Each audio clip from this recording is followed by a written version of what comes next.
Well, imagine moving to Rome at the beginning of March when the pandemic started to really spike there, to start a new job, and a big job at that.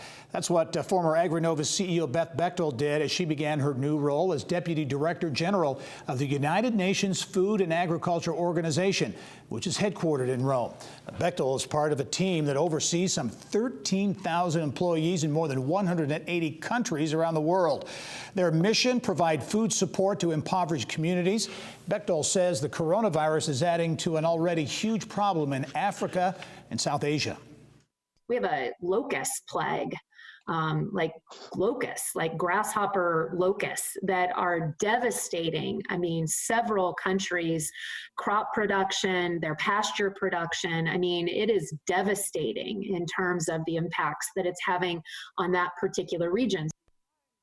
Wow, amazing pictures. Bechtel says COVID-19 lockdowns and restrictions have made it harder for the FAO to assist areas dealing with the locust plague. Well, just 3 months ago, 913sports was operating like it had for the most part of the past decade. The Indianapolis nonprofit would load up bicycles on its fleet of trucks and head to schools, community centers, and parks to teach kids about the health benefits of bikes and a lot more. But then the coronavirus hit and schools and community centers shut down. That's when the organization decided to shift gears and help the community in another way by using its trucks to deliver thousands of pounds of food to those in need. 913 Sports CEO Tom Hanley joins me now with more via Skype from his distribution center on the near northwest side of Indianapolis. And Tom, welcome to the show. Thank you very much, Gary. It's great to be back. Okay, this is an amazing story. First of all, 913 Sports in and of itself, a great business story. You started the company about 8 years ago. Talk about really the business model, if you will, behind 913 Sports and what that has been all about. Yeah, so 913 Sports is focused on using the bicycle as an education tool. We built our history and our relationships with schools all across central Indiana, and ultimately have grown to the point where, as of 2019, we were serving almost 60,000 students a year with a variety of programs. Those that not only get kids riding bikes, but teach kids how to build bikes and work with their hands. Yeah, so again, we're looking at some great video there.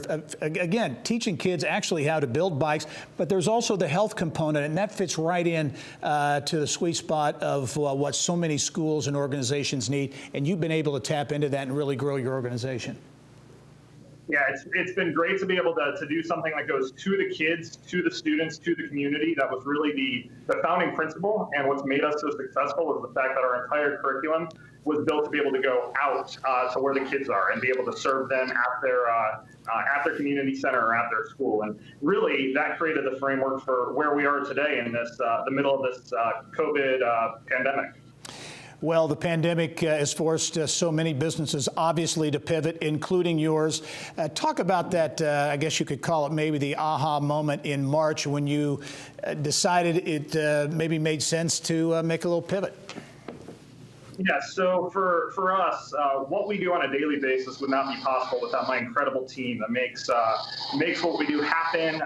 The personalities that not only get the kids riding bikes, but help with all of the back-end operations that have allowed us to grow over the past 8 years. So as we hit mid-March, and it was very clear that the only thing we knew was there would be uncertainty and that schools were going to be closed for an extended amount of time, I was really faced with this kind of polar opposite situation where I wanted to make sure I protected my staff, but ultimately I also had to protect the organization. And if we weren't going to be in schools until August or September, best case, those were in direct conflict. So as we went on an extended spring break, I stepped back and tried to figure out what we could do to continue to serve the community and that would be able to create revenue just to be able to pay our monthly bills. And so within the space of about 48 hours, I went from being very concerned there would be staff that weren't coming back post-pandemic to building this model of being able to deliver food across central Indiana using our trucks and our trailers and our staff. And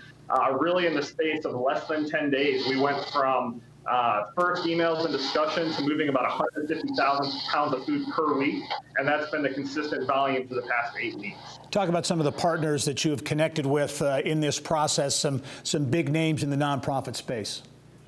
Yeah, so we've been working with Gleaners and Second Helpings and Indie Hunger Network and they are really running the call center and then actually supplying us with the food. So when an individual calls the support number or texts Gleaners to the support number, it goes through a screening process and allows us to receive that information. And we are delivering food to the doorsteps of individuals that are immunocompromised or pregnant or considered high risk or have been told by a doctor to not leave their home, typically within about 24 hours of the request coming through the network system.